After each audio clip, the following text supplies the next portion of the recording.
Good morning, good afternoon, good evening, folks. Michael Zuber, one rental at a time with our Monday guest, Mr. Greg Dickerson. How you doing, sir? Doing great, Michael. How are you? I'm doing well. So if you've been following our channel and our conversations for any length of time, and yes, Mr. Greg Dickerson has a playlist below with over 100 hours of material. One thing you will know is what I believe is Greg sees the world one way as an entrepreneur, and Mike Zuber sees the world as an employee. He read Rich Dad and wanted to be Rich Dad. I read Rich Dad and wanted to be Robert. That's just one great example. But one of the things you've told me that I want to just hit again is you never say, I can't afford something. That's a mindset I just don't have, right? I was raised in a scarcity mindset where money was the problem in my household. We never had any. And I haven't been able to shake that off. Oops, dropped something. Yeah. So for me, my dad was military. My mom was career with Blue Cross Blue Shield. So we were middle class. We didn't have a ton, but we didn't, suffer either. Later, when he was enlisted, early on in his career, yeah, we didn't have a whole lot, and really enlisted military personnel live barely above the poverty level. I mean, you don't make a lot of money, good benefits, things like that. But anyways, I was taught at a young age that if I wanted something, I had to go out and earn the money to get it. And it wasn't go get a job. It was go make money, go knock on doors, rake somebody's yard, cut grass, things like that. So those were the types of things that I went out and did, just young entrepreneur. I just would, knock on doors and do whatever to make some money to get whatever it was I wanted. And then I did work some jobs as I got a little older through high school and stuff, just because I wanted to have a job and, wanted to do that kind of thing. But I knew and recognized right away that obviously you're very limited in most positions working for somebody else. You're going to reach a max depending on your industry and what you're doing. Obviously with Wall Street, investment banking and things like that, big companies, you can rise up and make unlimited amounts of money, a lot of times, especially if you're creating your own salary in a public company and selling stock to support it. Very easy to do, right? And then I joined the military, and military is, I served my country, did my 4 years. My dad was career military. You're limited there. You can't make any more money. It's just each rank, you get more money. So you know what your limits are there and what your caps are going to be. So you got to make money other ways. And, I've always had a full-time job on one hand while I was building my career early on. And I always had a side business, something I did on the side to make extra money. So I always had the mindset that, I need to be doing something to get to where I wanted to be. I knew I wanted to have my own business at some point.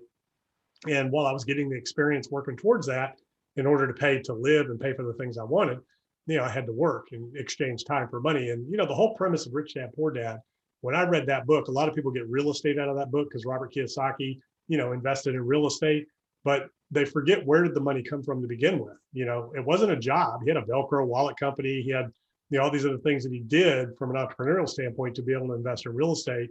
Rich Dad was the guy everybody came to. He had all these different businesses.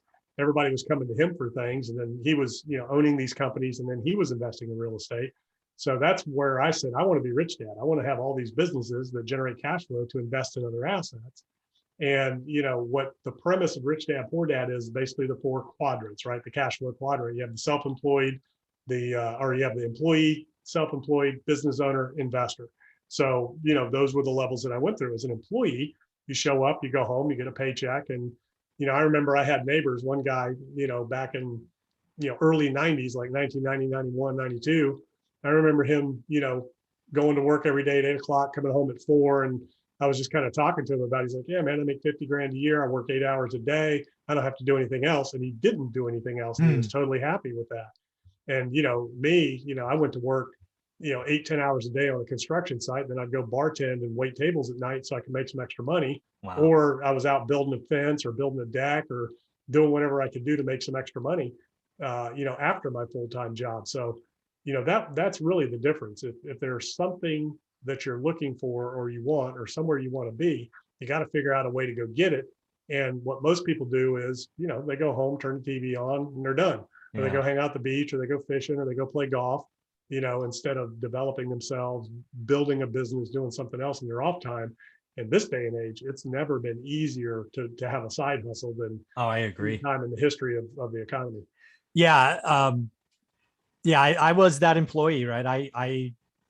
thankfully had a commission-based job. So in my space, you kind of eat what you kill, right? So if you're really, really good at what you do, you make a decent living. But still, it's kind of capped. And every year there's adjustments and it gets harder and accounts get cut and all that stuff. Yeah. There's nothing wrong with any of that. It just wasn't for me. I just never wanted to be limited. I want to be able to do what I want to do. And I'm unemployable. I don't like working. Unemployable. I love that. So you create your own destiny, right? And I realized that a long time ago about myself. I don't want to be limited. I don't want to be capped. I want to make the best of every situation. And a lot of times when you're working other places, they don't want you to do that. They want you to just follow the system.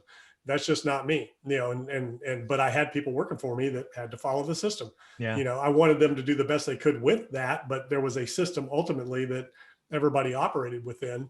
And I gave them the freedom to feel self-employed within, the umbrella of a company so that they didn't have to worry about the risks, but they had all the benefits, of being in a self-employed position with time off and flexibility and things like that. But so going from that employee mindset, which is I show up, I get paid, I go home, that's it, to self-employed. So that's where, like I started out, it was me, my truck, my tools, doing little handyman stuff. And I was limited to the amount of money I could make by the time I had that I could physically do the work. Mm-hmm. And then I became a business owner where I hired people, but I still had to be there to manage them and to provide the opportunity for them. I had to be closing the sales, lining the work up to keep them busy.